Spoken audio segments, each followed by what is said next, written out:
Ladies and gents, I am not so secretly a little bit excited about this. By a little bit, I mean a hell of a lot excited about this.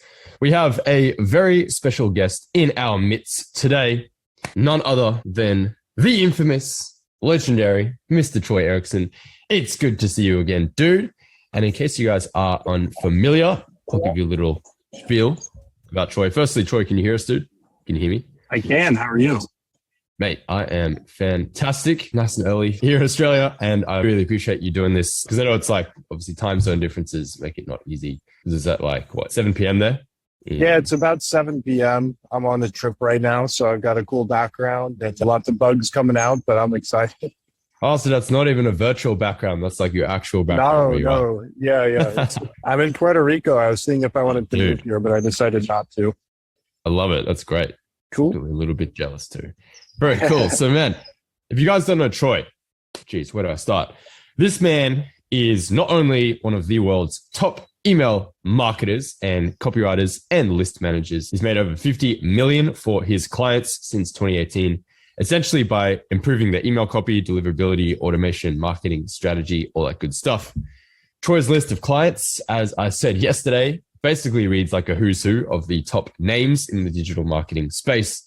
Some pretty notable mentions, including the guys from Traffic and Funnels, Sales Mentor, Rich Treffin, REP Sport, VShred, Zipify, Smart Marketer, Perry Belcher, 10X Advisor Network, and quite a few more.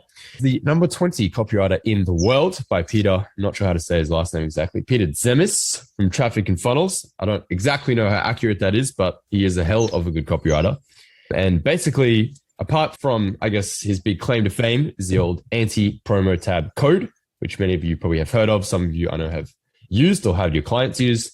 And yeah, so today he mainly invests in companies to improve their email marketing and trains copywriters, just like you guys, to become email list managers. I know that's his new program. That's his new kind of undertaking. It's funny, like we talked about it on the interview that we did like a month ago. And then here you are, you have fully launched it today and it's up and running. And I know actually some people, I'm not sure if they're on this call, but I know definitely a few people from CMB have actually been through or are joining or have joined your, I think, the beta group of the list manager program. So that's very exciting as well. And so I believe Troy has got in store for us 60 minutes of goodness. Basically, just going to walk you through, guys, how you can really get paid an extra 50% probably. I don't know what the exact number is. He'll obviously tell us, but something like an extra grand or two per month per client from managing their lists. Because right now, a lot of you guys are obviously writing the copy for them. And it's something that's a very high leverage activity. It's going to make a dramatic difference in your client's results and something you can obviously get paid to do as well. So it's going to be the light version of his full list management training. So, dude, if you want to take it away, I don't know exactly what you're going to store for us, but the floor is yours, man. Awesome. Thank you, Sean. I appreciate it. We had a really good interview. It was 1 or 2 months ago, but mixing a lot of personal business, copywriting, music, it's really fun. So I appreciate you having me here. And Sean's actually working on a client getting module for my new program. So I'm appreciative of that as well. And I do recognize some of you too. So the whole thing about email list manager, how many of you guys have like heard that phrase before? You raise your hand or type in the chat. Okay. A couple people. That's good. So as anybody, I didn't really get into this copywriting world in the normal way. I was actually a college baseball player. And that's all I ever wanted to do my whole life was like play baseball. But as most stories start, I failed miserably at that in college. I had something called the yips that prevented me from throwing, which is obviously really important in baseball. So I had to do something else. And I ended up getting a course about Facebook ads, which was actually really good. Went on Upwork, started to get some clients. It was going okay. And at the same time, 2 different clients wanted to fire me. And I was like, hold up a second. I looked in the ads manager and I was like, the cost per lead is not bad. What are you talking about? So I managed to get the truth out of them and I found out their emails weren't converted. I was like, okay, let me go in there and take a look because you're not going to fire me. You're my only 2 clients. I'm not going to lose you guys. So I went in and I found that they weren't sending many emails, which is obviously the biggest mistake that probably a lot of people you guys work with make. The second thing is the emails are really bad, which is another mistake. They didn't understand copy. And the third mistake was they were going to spam. So I was like, you know what? I'm going to fix this for you. You're not going to fire me. I'm going to figure this out. I don't know anything really about email other than I set a couple for one of my other clients one time in the past. So I signed in and I started to write more emails. And even though I really wasn't a copywriter then, I didn't even know the phrase copywriting. I thought it was just writing words. So I started to write some emails and I saved those clients from leaving simply because I sent more emails and I did enough research on how to at least like segment the list a little better to get out of spam. So I thought, you know what? I'm really tired of losing Facebook clients. I might as well just stick with this email thing and do it for people. And I never took the traditional path of like, oh, I'm going to write copy in a Google Doc and send it off to clients. I was just in there like messing inside the ESP, like Active Campaign, and figuring out like how to make people more money with email. I started to pick up more clients because they would talk and I would do a good job for them. And I joined Stephen Georgi's mastermind, Copy Accelerator, and things really took off. I found a lot of good clients just from networking and going to events and built a really big organic presence essentially on Facebook. And I've really grown that now. And as Sean said, we generate around 50 million for our clients. And my business, when I was doing Facebook ads, I did $32,000 profit in my first year. It was about 45K revenue.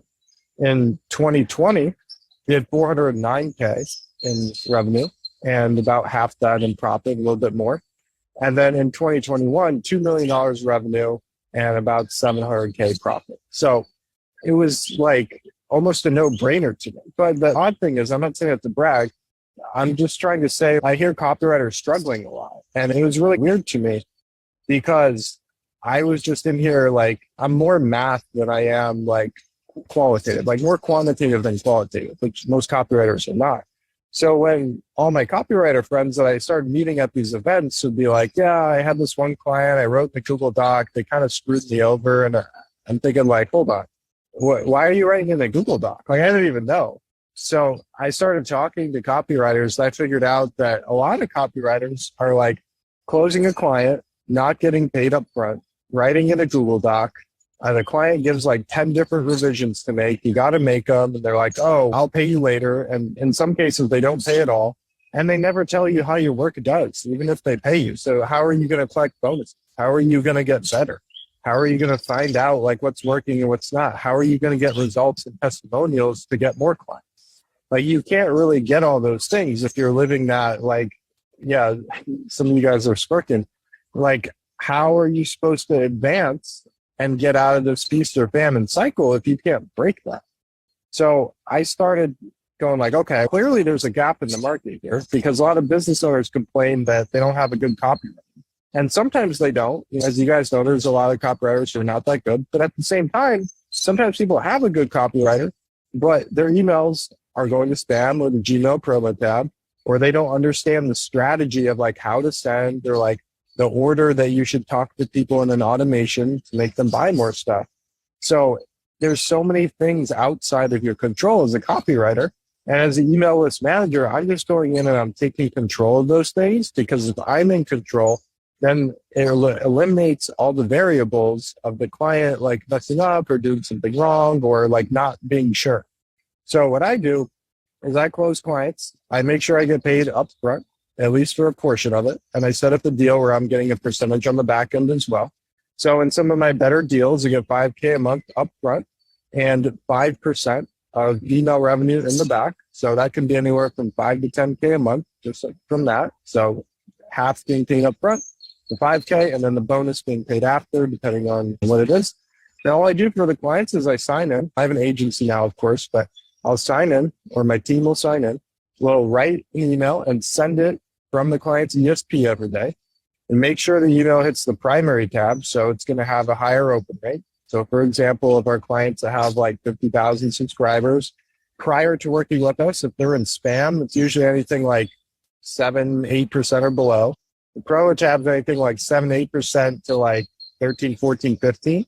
And then a lot of our clients are like 15 to, in some cases, like 30 something percent on the regular daily broadcast just by increasing your deliverability. So if you could take somebody from like 10%, 15% or 20%, you're way more valuable than all your competition. So we write and send emails every day, and the client never has to touch them. We just go do it for them. So they can go wherever they want to go, do whatever they want to do, and we do it for them. And then we make sure everything inboxes, and then we work on their automations and strategy for them. So it's just like 3 simple pieces to the service. And it becomes pretty simple after the first month, because after the first week or so, you figure out deliverability. Sometimes if they have a scam issue, it takes longer, but if they don't have any major issues, you can figure that out in the first week.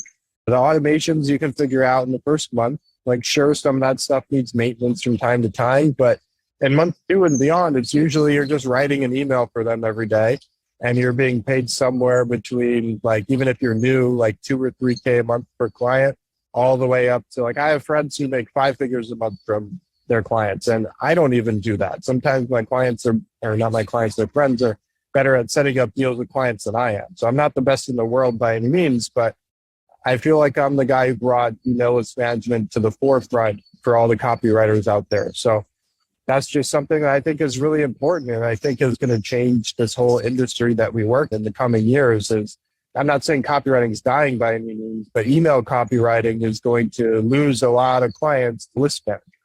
So it's not really that hard of a shift to make, but if you make that shift, it's super valuable. So that's kind of what I do and why I'm here. And I just want to help you guys and answer any questions and what I do. And then, of course, I have sub services. So if somebody's not paying me monthly, a lot of times I'll just fix their deliverability to get my foot in the door, and then we'll go monthly after that.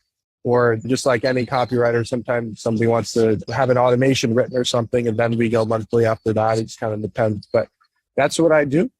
And then I just recently started teaching this in more of like a program setting like Sean has. So I have an agency on one side, done for you, with monthly services and one-time deliverability services. And then on the coaching side, I just have a group probably very similar to this one, but more focused on list management. Gotcha. Yeah, that's a cool little spiel. And yeah, I think it's really important to note that I think there are a lot of people, like copywriters and business owners and everyone, who essentially thinks that just like the emails themselves are the only like be all and end all piece of the puzzle, not realizing that there is like this sort of force in the background, the invisible force that is equally, if not probably more important than the actual quality of the emails. Because you could be sending some pretty mediocre emails, but if they're hitting primary, they're still going to perform better than like the best copy ever if it's hitting spam or promotions. So yeah, I think you are definitely one of the first people to really talk about this, like I suppose publicly, and really make it a big emphasis. So I definitely see a shift towards that happening in the future. So maybe over the next, I don't know, half an hour, 45 minutes or whatever, we'll leave a bit of time for Q&A at the end. Did you want to walk us through, it's up to you obviously what you want to share, because I mean, you do have a paid program about this, so I can't reveal all these secrets. But yeah, do you give us a overview or a light version, so to speak, where if someone did want to get started as a, maybe not even get started as a list manager, but maybe it's like some list management basics. So we've got the overview of like what list management entails at a high level, but maybe in terms of some more specifics, like what does that mean exactly in terms of what do you actually do that helps people with their open rates, their deliverability, cleaning the list, and all the kind of things that you talk about? Yeah. So the first thing kind of like A to Z, when I sign in and I get a new client, I'm just going into the ESP and I'm doing some investigation. I'm not really going to worry too much about anything other than figuring out where they're at right now, if that's okay. I'll pull up my active campaign and just kind of walk around inside there a little bit. Can you change permission? Okay, cool. Where you are the captain now. Okay, can you guys see my screen? Yes. Cool. All right, so this is inside my active campaign. I don't have a really big list or anything. In fact, it's been going down a little bit lately because I've been getting so much organic that I haven't needed to run ads, which is super nice, but I will be running ads again probably in the next couple months. So I sign in, and the very first thing I do, and by the way, how many of you guys have like been inside an ESP before and you're familiar and you can work your way around inside? Okay, so active campaign is my favorite. What I'm going to do first, let's just say this is a client, I'm going to click on reports. And the very first thing is I'm just going to hover over and see what their open rates are. So in this case, this one was sent earlier today, 17%. Yesterday's, 29%. This one is a different audience. These buyers of the product, so it's only 40. This one is 23%. This one's 27% almost. So I'm just going to check and see and make sure that there's like a bare minimum 15% open rate, 20% ideally. And the reason for that is because when you start dipping below 15%, especially with all the iOS changes, it's really like you're getting close to spam. You're like inching. And when you go sub 10, that's kind of a danger zone. So I always like to be safe and be like bare minimum 15%. So if the client's not getting 15%, I'm like, okay, noted. I need to make sure I get them up. So there's a couple of ways we can do that. So the next thing I'm going to do too is just kind of come over and I'm going to duplicate one of the existing campaigns in here so I can see what's going on. And then I'm just going to go into the editor and I'm just going to like call this test or something so nobody accidentally sends it out. And then I don't really need to pick any lists, but I'll just hit next. And then this is the email. So now the next thing I'm going to do is I'm just going to go up here and I'm going to send a test email to one of my test accounts. So I'm going to hit send test. And then I'm going to open up this test account I have here. And as you can see, the email hit right here in the primary tab. So if the client's not getting good open rates and they happen to land in the promotions tab or the spam folder, then I know that's why they're not getting good open rates. And that's something that I need to fix. The next thing I can do too, that's advanced, is I click these three dots and I hit show original. And right down here, SPF, DKIM, and DMARC, those are like advanced technicals, features of deliverability. You don't need to know what they are for the purpose of this, but if any of them say fail, then that means there's a big issue going on and I need to dive deeper into it. And one site I like to use to do that is called mailgenius.com. You basically send a test email to it, and it'll tell you if there's any big red flags in your email. So that's a tool I like to use too. So I basically, if I see any problems, I'll go ahead and I'll fix those. And again, my prototype process for the simplicity of this and for my students that's in the program. But to share some basics about deliverability, things that kind of affect it, are obviously your domain, right? So my domain is leadparamedic.com. I have a really good history of sending. Like my open rates are historically good. So that's why I'm hitting the primary tab. If I didn't have good sending history and reputation, I wouldn't probably hit the primary tab because that's like the most important thing. The next most important thing is usually going to be like your from name. So like a lot of times in direct response, people will change the from name and they'll send an email from your brain or your abs or your wallet or something to that effect. So if you change it too much, that can mess up your deliverability. The subject line is really important too. And then the link text is actually something that has an effect. And then lastly is the body copy. So those are all things like in that order that you can try to tweak to fix deliverability. And then, like I said, I have other ways to avoid the promo tab and spam folder. Spam's definitely a lot harder. But as far as the promo tab goes, we have a faster method. But this is kind of like the guess and check method, more or less. You go down that pecking order of things and change them. And if you haven't done it before, it's actually pretty good to do because it like kind of forces you to get your hands dirty and try it out and just like get experience with that. So once I fix that issue, people, like fireworks here, once I fix that issue for people, the very next thing is going to be for me to hop over and check out their segments, right? Because like a lot of people, they'll send to their entire email list, and it doesn't really make sense. Like they're sending to people who haven't opened in years. And those people, A, they're never going to buy from you. And B, they can actually harm your deliverability because, first of all, if you're sending a huge list and getting low open rates, like Gmail and Yahoo and Hotmail and all those inboxes, they very much care what your open rates are. So if you're not at like 15% or higher, they can start punishing you. So it's really important to like pick off people who haven't opened in a while.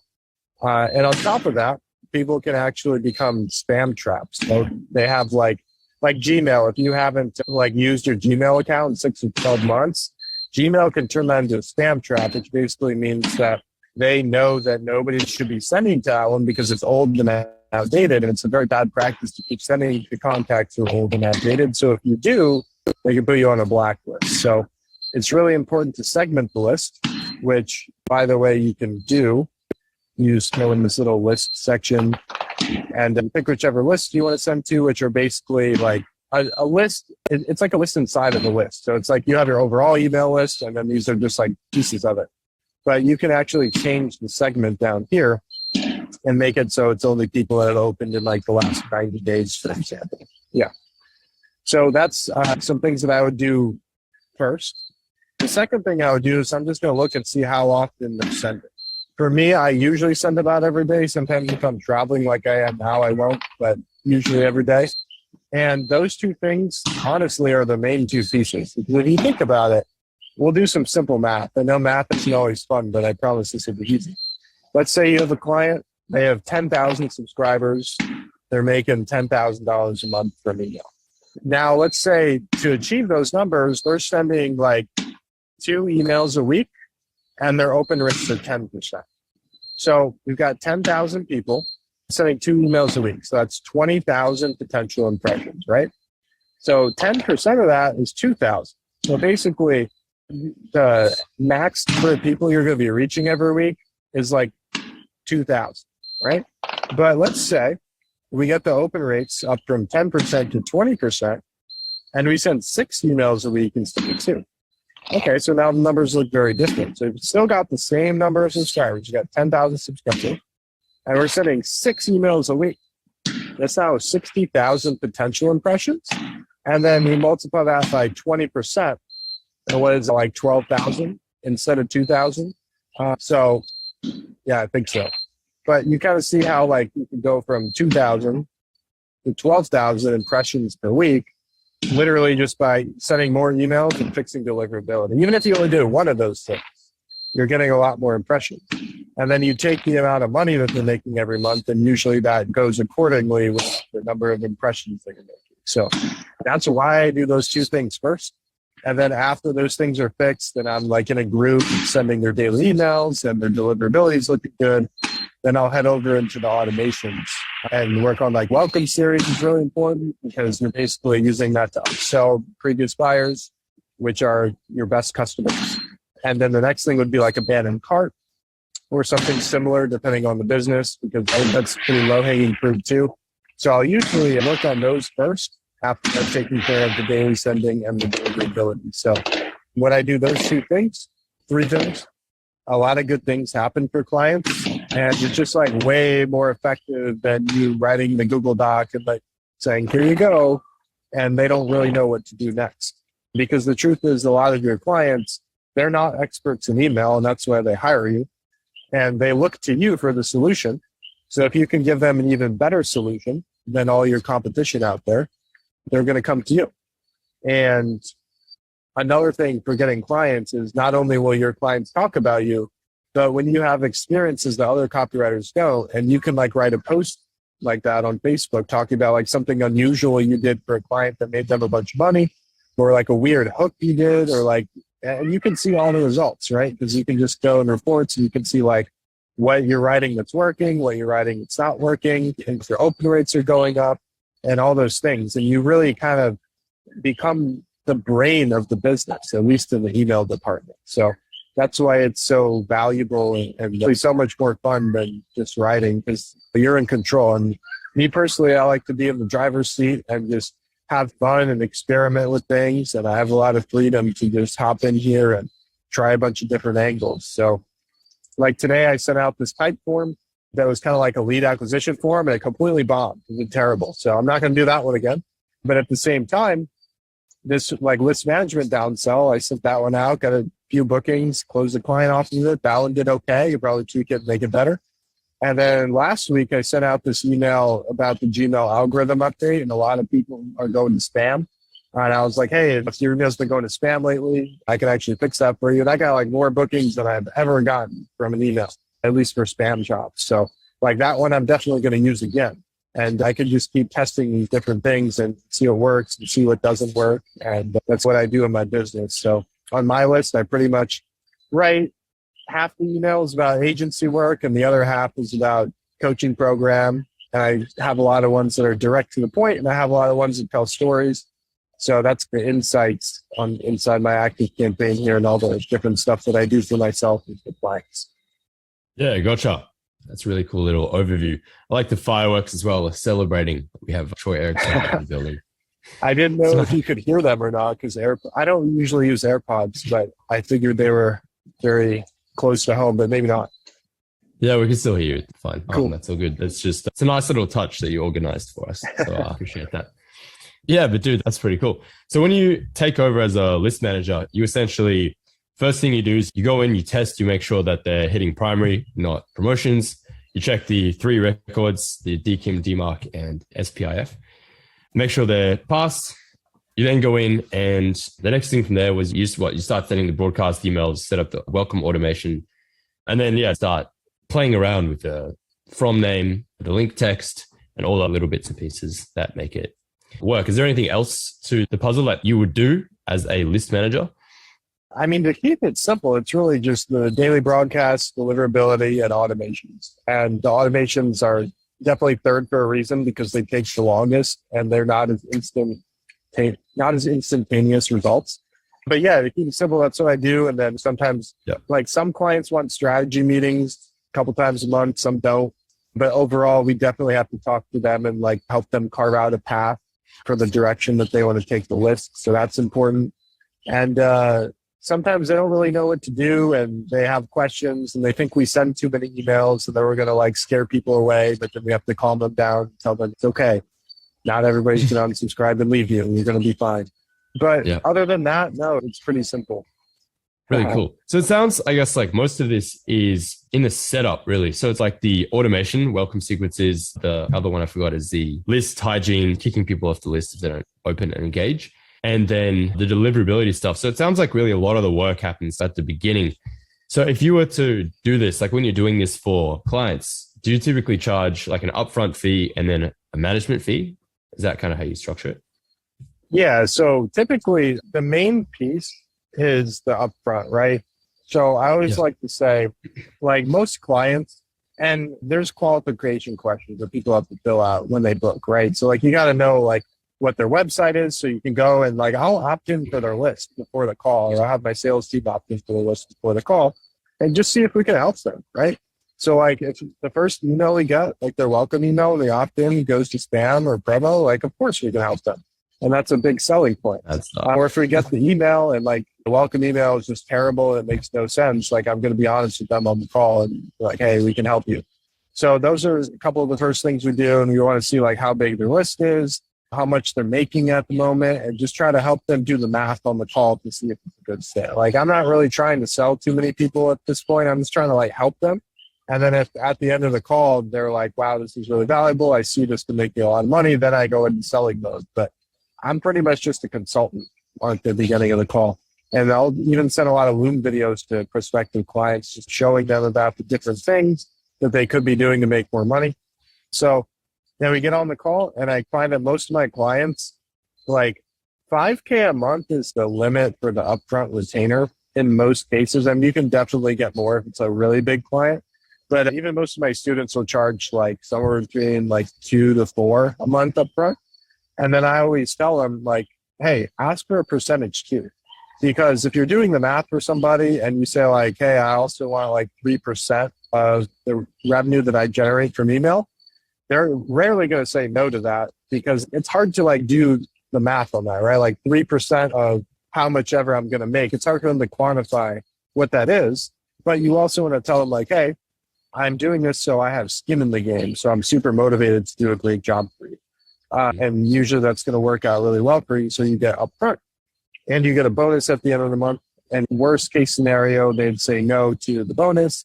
And then your next option would be upfront only. And then if they say no to that, you could be like, okay, if you don't want to do $4,000 a month, let's do a 2-week trial for $2,000.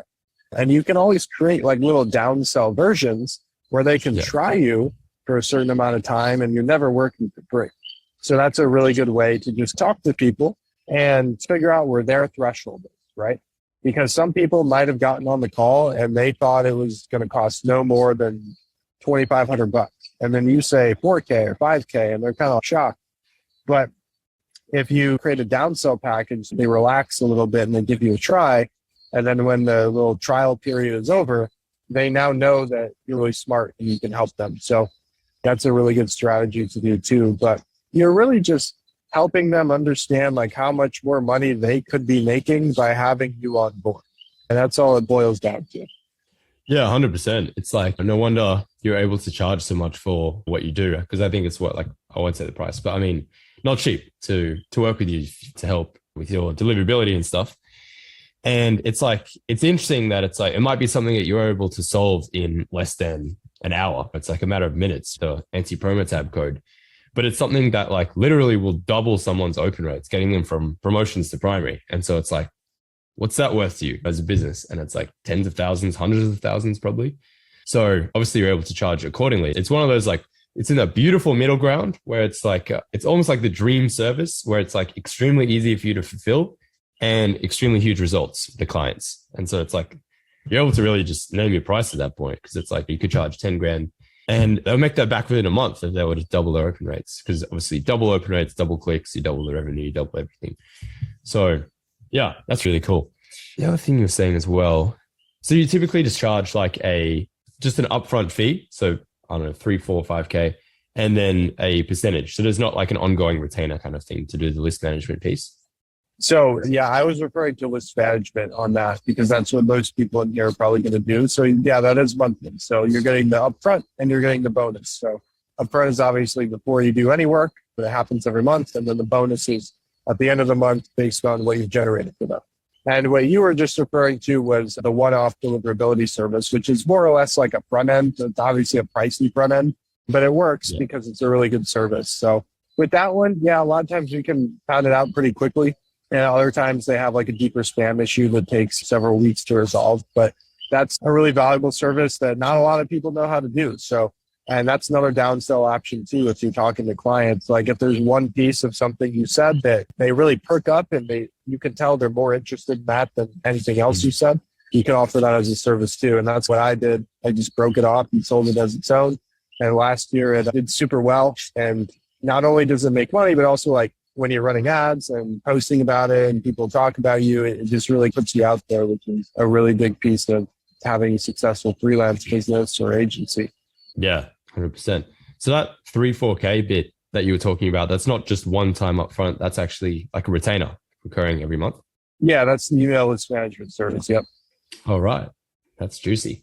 So then is there actually much at all that you're doing month to month? Like that's the reason I was asking before, because it sounds like most of the work happens one time at the beginning.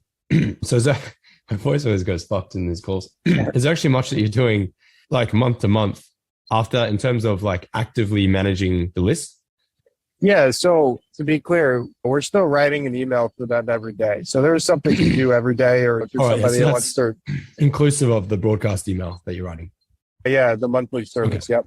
The only thing that's one time is the deliverability. So getting out of the privilege tab and spam folder. And yeah, it's definitely like a very niche thing, but at the same time, it's like it can help literally anyone with an email list. And the funny thing I found that you guys actually have an advantage for being freelancers is like the more personal you can get with somebody and send them like a Loom video showing them the problem or like making a really like smart post in the Facebook group about like some weird email you sent and how well it did, or like some kind of little copy hack or like something you did inside the ESP. And like, I've got plenty of those that I posted about when I was getting started 2-3 years ago. And that's how I got all my original clients. And the ones that you meet personally tend to stay the longest and they don't have as many headaches. But then when you try to scale and build an agency, you don't have as great of a relationship when you first meet them. So it can be a little harder to scale, but just going back to the basics, having conversations with people and being able to just show them a problem and show them that you have the solution, it just goes a mile. Yeah, 100%. That's something actually one of our members, Lucas, he's a bit of a gun when it comes to cold outreach. And he's actually just put together a 3-part masterclass for us on cold outreach. And that's definitely something he talks about a lot as well, is like really personalizing not only the cold outreach message itself, but like your actual offer. And a pretty, I suppose, eye-opening thing that he talked about that I haven't heard a lot of people saying is that if you can really brand yourself as offering like almost like a segmented downsell, like a really specific service that not really many other people do. And obviously you've had a ton of success doing this because I don't know, like you've done such a good job that if I think promotions tab, deliverability, like immediately it's like you and maybe like Joel Marion. That's they're only two people I think of. And so if you can be that person that has a way to book the call, like get on the call, like the thing that hooks and grabs their attention and goes, that's pretty interesting. I haven't really thought much about that.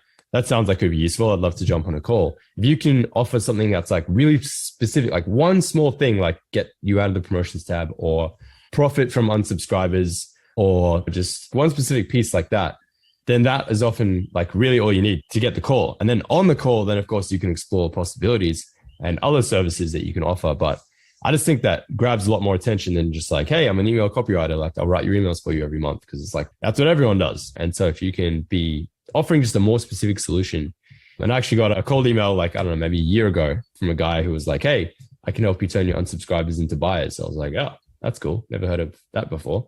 And so we got on a call and I bought the thing. And that's the only time I've ever booked a call with a stranger from a cold email. So just to show you, works that's well. pretty cool. I have a product called the Unsub Secret that talks about that. So I'm actually very proud if it was somebody who bought it and was a student and they went and actually used it. So that's cool. But yeah, it's all about just having something unique. And like my best customers are people who either understand the pain of the promo tab because they're more advanced email people and they're like, I don't know how to avoid this thing, but it's costing me so much money, and they feel the pain. And the other people, they see it and they're like, what the heck? I could possibly like double open rates. I have a whole case study on one of my clients that just like more than doubled and how much they made. And people, they're just curious to find out like, okay, how much could I make? And they just want to know. So they book a call and we help them estimate how much they make. And it's really simple. If we estimate they can make more every month than what we charge, which is just one time, then they say yes. Sometimes you got to deal with objections and all that. But at the end of the day, it's just being unique and making it really hard to say no. Yeah, 100%. One thing I was going to ask before as well is on top of the, I suppose, 3-4K a month retainer, when you are asking for that bonus at the end of the month or like a percentage of sales, what kind of number have you found to be appropriate? Like something like 5% or something like that? Yeah, it's all on a sliding scale, right? So like if I'm charging 5K a month to somebody, most of them don't want to pay more than like 5% bonuses. But if somebody's really like hardballing you on the upfront, then you could just say, like, okay, what if we, instead of like 4K, did 2K plus 10%? And you kind of have to like paint out some scenarios before you get on the call so you can try to estimate like how much you make at the end of the month. And it takes some practice and experience to do that. But yeah, like we have relationships with people who only pay 2K up front, but then they buy a higher percentage at the end of the month and it works out. So, but you should definitely always charge some kind of percentage, even if it's just like 1%, because like nobody's going to tell you no to 1%. Unless it's a ginormous company and 1% is like a huge sum of money. But like if you don't ask for it, like you're not going to get it. If you do ask for it, it's just free money, even if it's 1%. So you might as well ask for it.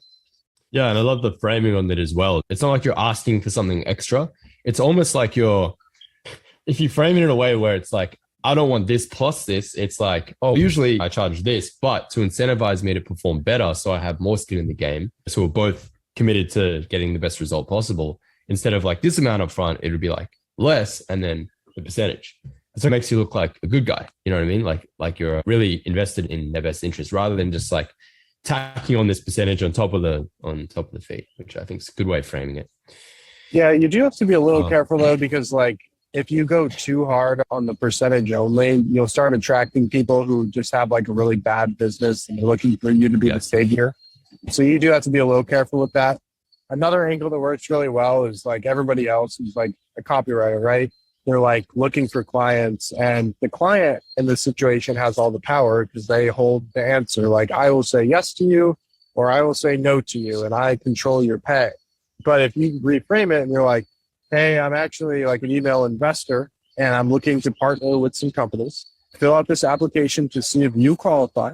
And then if I think you qualify, we're going to get on a call and I'm going to tell you how much it is to work with me. And then if after a few months I really like your business, I might invest in your business.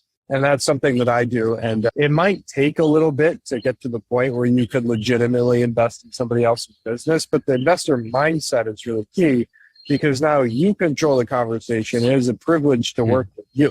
It is no longer like you begging the client to work with them. It's just like reframing who's in charge here. Yeah, that's really good. When you say invest in their business, do you just mean do your services in exchange for that like that's when you add the percentage. Like you're not actually investing money into their business. It's more you're investing your services in exchange for the percentage. Yeah, I mean, you could frame it that way, but yeah, I've sent emails to my list where I'm like, hey, we're going to work together for like at least 3 months and see how it goes. And if I like your business, I will literally invest in your business and like take a piece of equity. Okay, so you are actually like investing money like an investor. Yeah, I did invest a decent amount of money in the business recently, and I'm going to take over the emails here probably like this week as a completely different role, right? So like I have equity in the company. I'm running their email list. So it's like rarely does it work out where their business is just like so good looking to you that you're like, yeah, I'm going to put my own money into this thing. But sometimes it does. So I just wanted to give myself that opportunity. And it's really good for framing, even if you don't invest. Yeah, definitely. Yeah, I love the framing behind that. That's really good. One thing actually I wanted to cover maybe for like 5 or so minutes, and then we can jump to some Q&A after that, if you're cool.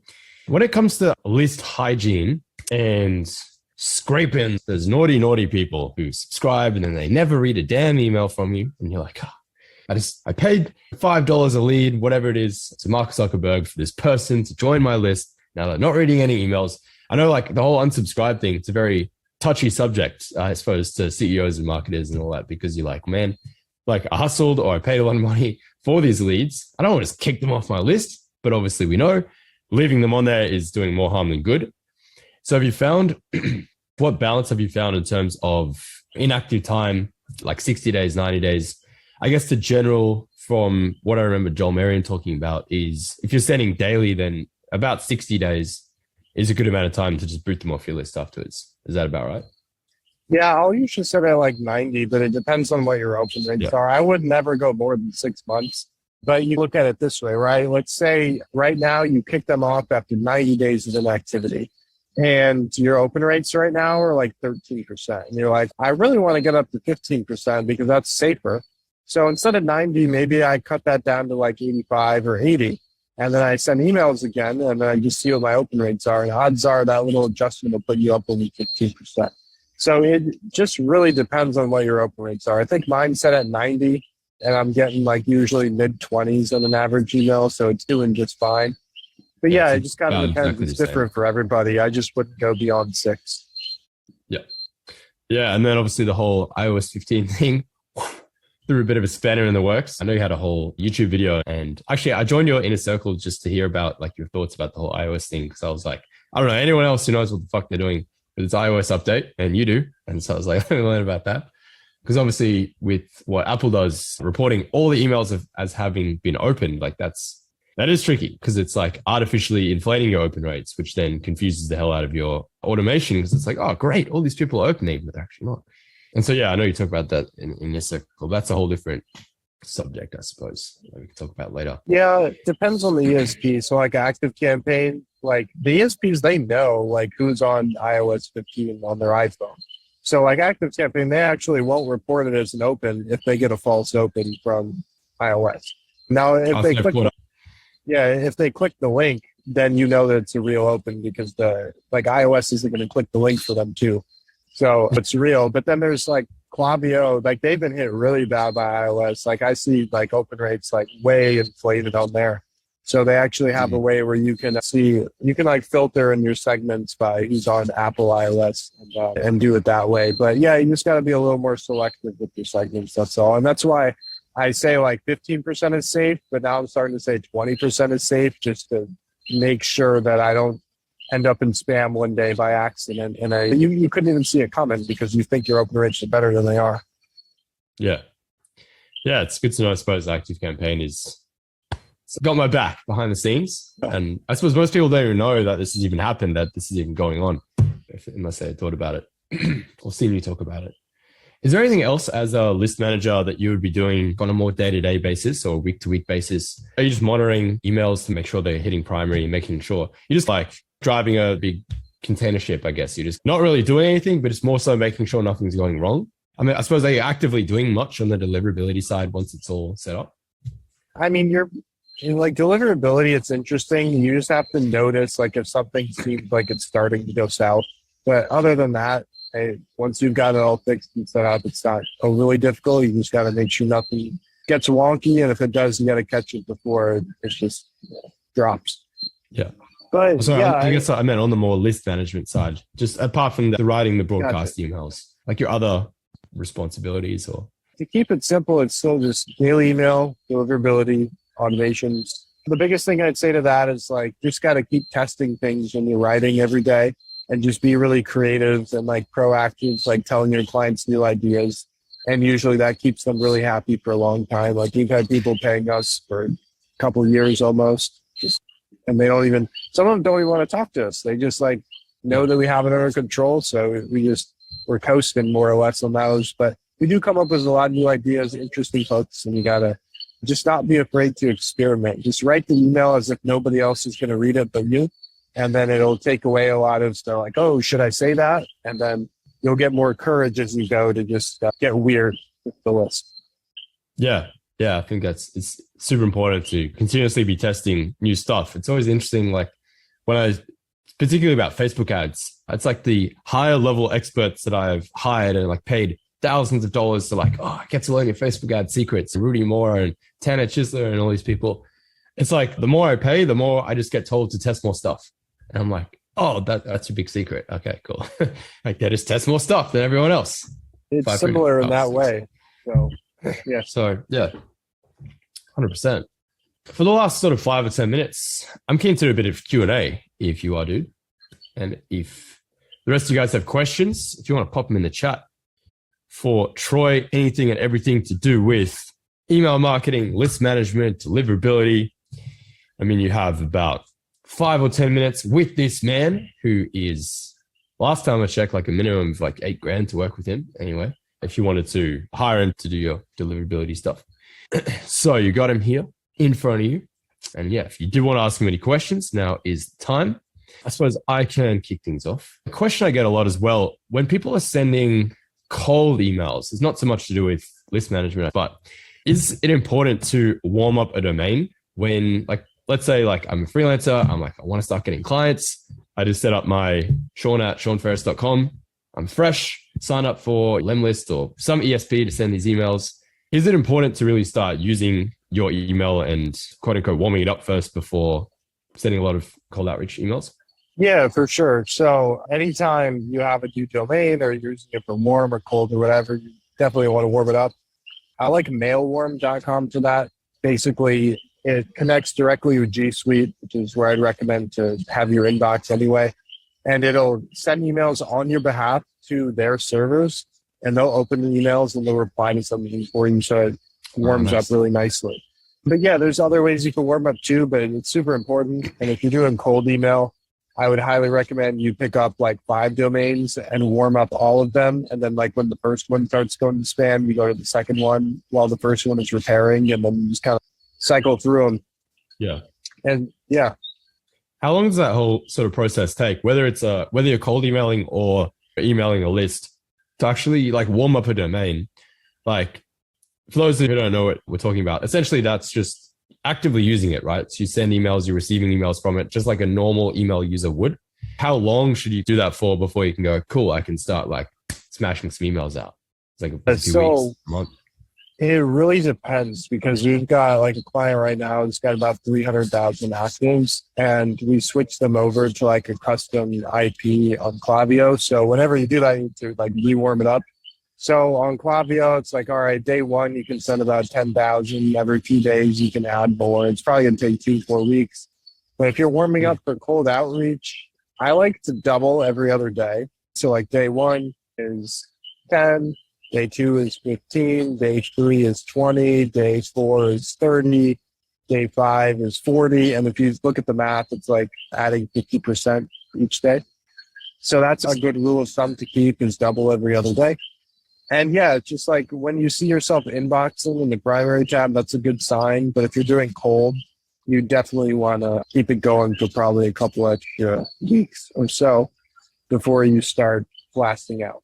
But with a warm list, you could probably start sending as soon as you see yourself in the primary inbox, assuming that you start off by sending to your most engaged people first. Yeah, when you say double every other day, you mean like send 10 cold outreach messages the first day, and then 15, and then 20, so on and so forth. I see a couple questions in the chat. One funny one I want to address too is Edgar mentioned it's on my list. He sees like the flashing GIF. That one, Yeah. for some reason, people love that. I just went in G Suite and I changed my profile picture to a GIF. It's like my face, company face, or logo, face logo, and it just pops. And like every time I do like a Zoom call like this, everybody is like, dude, that's crazy. How did you do it? And it's really simple, but it's a great pattern interrupt. So I appreciate that. If you have a client that has a tech guy, how would you go about transitioning into me handling the whole list? So I haven't really faced that objection too much. I don't necessarily think it will be an objection because like a tech guy is not really doing list management. Like maybe they've also tasked them with just like taking the email copy and like putting it into the ESP and clicking send. But he probably doesn't even like that. So I don't think it's really much of a big deal. But as far as transitioning into managing the list, you basically just talk to your client and be like, hey, I have a way that's going to save you time and make you a lot more money. And if you want to hop on Zoom, I'll show you like a few ways right now, a few different things I found that can make you more money, or you can make them like a loop video going over it. And it just kind of gets them thinking about the possibilities of how much more they can make and how much time they could save. But you want to be specific and show them like 3 really unique things that you would do, and it'll get them excited. And then for the next comment, my clients' ORs, what is OR? I'm assuming open, right? Oh, gotcha. I've been dropping slightly every week for the last few months. Is that normal, or is that being not per your list or something else? That could be a few different things, right? So like if they're not cleaning the list and the list is continuously getting bigger, but they're not segmenting it all, like over time, like the truth is that people will just like fall off, right? Like they'll not be interested anymore in what you're doing.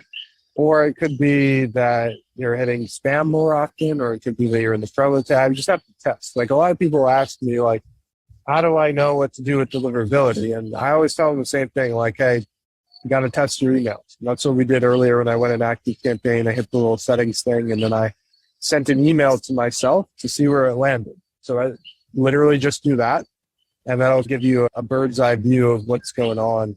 And then take a look at the segments. Take a look at those little 3 dots and say show original and see if you happen to be failing anything. But that's usually what causes those things to happen. And then mailgenius.com, you can send them a test email too, and they'll kind of break down for you if you're doing anything wrong. So the both of you recommend to hook prospective clients in with their emails going in the photo tab. How do you recommend I transition from that to my other services? You know, you spoke a little about this, but I'm wondering how I can pair Facebook ads and email services with email list management. It would be a huge thing to do a 2-week trial on. So for list management, I talked about that in the question about the tech guy, right? So if you think about it, if you're an email copywriter right now, it's not that different for you to be an email list manager. You're just signing in and clicking send, right? Like you're already writing copy. So now all you have to do is sign in, put the copy in there, make a few tweaks, click send, and then just make sure it inboxes using the test function that I mentioned. And then you can work on the automation. And when you point those things out to your clients and you know how much more they could be making and be very specific in the things that you point out, they feel like they don't really have anything to lose. Like it's all just upside. So you could definitely do a trial with that with your current clients if you wanted to send a few emails for them, or you could do a paid trial, or yeah, you can be a little more lenient if you have a current client because they probably already know, like, and trust you. And then if you do a good job, if you like send their emails for 3 days and they make more money because you do a better job with like the copy or like how you're positioning the author or ability or whatever it is, they'll more than likely give you a chance to keep going on a paid basis. Now, Facebook ad services, yeah, I mean, that's definitely different. It's like can be a congruent offer, but they are 2 different things. So like for me personally, when I started out, yeah, like I was doing Facebook ads. I did my chosen email and I was doing both for a little while. Then I just tried to do email because it just made more sense to me. Like it's not always about the money. You got to weigh in like how much time and stress it takes too. And sometimes a lot of people, including myself for a while, you sell too many services and you just get dragged down and it's not fun. But if you have clients and you enjoy doing Facebook ads in addition to email for some of them, then you can keep doing it. But I've never really sold them in tandem together. other than when I was making the transition to email. Yeah, and AJ, when I was saying to hook them in with the emails going to the promo tab, that was just an example of offering like a hyper specific sub segment of your main service. So that was like, if you were to do email marketing, list management, should I say, then that would be like a sub segment of your main service that would hook them in to get on the call. And then on the call, that's when you talk about like the other things that you can do with email. But obviously, if you're doing Facebook ads, you wouldn't say promo tab to promo tab. You would pick some sub segment of Facebook ads, like maybe I'll set you up a lead form or something, like I'll set up retargeting ads, or a sub segment within the main thing that's like something really juicy and exciting and maybe a bit unique as well that might not have thought of. That was the idea behind it. So not the actual promo tab thing, just to be clear. Yeah, you just basically pull out like whatever services you're selling. It could be anything. You just pull out like the sexiest hook, and then you put that in the ad or like in your posts or however you sell your services. You talk about that. And then do you prioritize list segmentation, or does that depend on the list and how many offers they have? So list segmentation in terms of engagement, we talked about that one. Definitely prioritize. That's pretty important. Oh, one other thing before I forget too, like once you get somebody out of the promo tab and spam folder and you fix their deliverability, try a re-engagement email. You'd be surprised how many people you can get back on the active list off of the inactive list. So like move them from inactive to active. Like we've had people revive like 9,000 subscribers before out of like 80,000, which is like, I think it was like 11% open rates of people who hadn't opened in like a super long time. So it was crazy. Like we had clients that they literally got so many people back on their list after the fix of deliverability. And those people were just never seeing the emails. So that's another really good hook to mention to business owners, because one thing they love is the size of their email list. Like they live and die by it. So definitely think about that. When you say, just to clarify, when you say inactive, do you mean people who have like not opened the email for longer than 90 days and who have been unsubscribed from the automation? Yeah. So the people that haven't opened in a long time, like I know you're not supposed to email them, but if you send them like one email every like several months, it's not going to harm anything. Okay. So I do that because it's definitely worth it in terms of how much you can grow the active list. Yeah, that's huge. Because I think I have like 26,000 contacts and then like only 7,000 like active subscribers. Because so what I'll do is I'll just change the from name. So if your normal from name is Sean Ferris, just change the from name to like SS. And then the subject line is remember me, the question mark, and like all lowercase. It's super curious. And then once they open it, you just like say, hey, Sean here, remember me? I teach copywriting, and like say a little bit and then like give them a link of like some free content or something. And if you have 26,000 inactives, then you could probably get back like worst case scenario, you probably get like 5% open rate. Best case, if you fix deliverability and then did this, we've had people get like 30%, but I think your deliverability, I think you booked a call with my team one time and like you didn't have a promo tab problem. So yeah, I wasn't sure if I did, but yeah, it turns out I did. Yeah.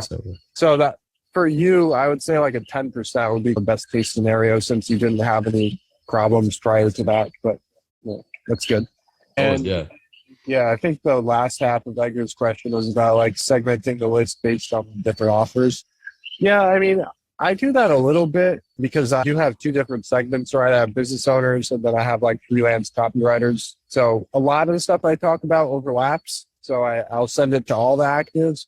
And then there's other segments where like I'm not going to send it to somebody who already bought, where like this offer is clearly for business owners. I'm not going to send it to people who are like inside of one of my coaching programs because that just wouldn't make sense to them. But yeah, you're right. There's other business owners that they have a lot of different offers that wouldn't make sense to overlap. So every time before I click send, I just think about like, okay, who does this make sense to send to? And I just go from there. One thing I was going to ask you as well, do you typically manage all of your clients from like the same active campaign account and they're just all on different lists within the one account? Or do you have new accounts for every client? No, the asset is theirs, right? So like everything we do is on their ESG. I would never recommend putting multiple people or multiple businesses on the same account just because it could, like one little mistake and all of a sudden they're mixed together and then there's canned spam laws coming into effect. And like, I just would never want to go down that route. Yeah, I suppose the reason I was asking, and maybe a very selfish or specific question to me, but because I have obviously my main sort of business list, I also do have a little like email list for my music stuff when I have a new song out or something.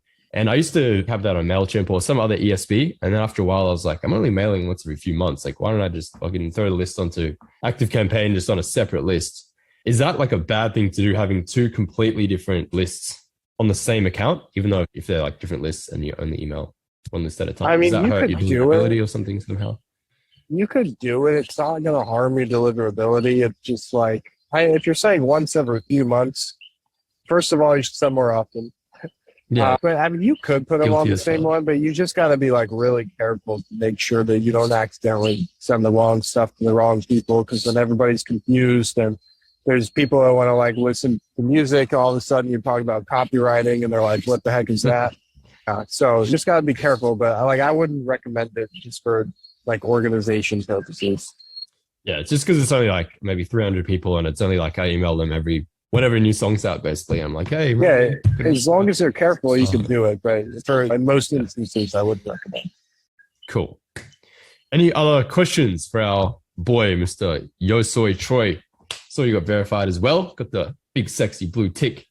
Very exciting. So I actually did that with a really unique method. So I'm going to get my like normal Instagram back here soon where I talk about copywriting again. That's really cool. Yeah. So if you guys want to learn more about this whole list management thing, which I think is super interesting and is just such an easy, like no-brainer upsell for you and for your clients, and something that will like make a dramatic difference in the results that they're getting from the work that you're already doing. So it's like you may as well make the work you're already doing count for way more, get way better results with it, and also get paid in the process. It's like everyone wins. And it's, again, that sweet spot where it's not really much work from you, but the results are so dramatic that you can charge accordingly. Because obviously we want to be charging based on the results you bring, not the work you're doing, because that's what the client cares about. Any final thoughts? Any last things you wanted to add or say? Covered a lot of ground today. Just overall, it's like you're not that far. Like a copywriter, like you don't have to do that much more to be a list manager and get like the pay increase. It's just that most copywriters naturally are very shy and they think that they got to do a whole bunch of extra stuff and that it's like scary, but really it's not that bad. And that's why the opportunity is so big. You make some small tweaks and the clients make a lot more money. You make a lot more money. Everybody's happy. 100%. Dude, this has been super valuable. I really appreciate you taking the time to do this for me, my community, my inner circle crew. If you guys are able to unmute and say thank you to Troy for spending time here with us today, that would be appreciated. Give him a... Yeah, thank you guys. I appreciate it. You can add me on Facebook as well. That's like my most active social media. Yeah, I talk a lot, just speaking my mind on business on there. So happy to answer any questions. We got Facebook, email is fanship.com. And if you want to see his artist and his new singles and all that out now. Cool, man. Dude, appreciate you a ton for taking the time today. That was super valuable. On that note, crew, appreciate you guys a ton for joining me as well today. And hope everyone has an amazing day and week. Awesome. Thank you so much. I appreciate it. Hope you all have a good one. Thanks again, brother. Appreciate you, man. Later.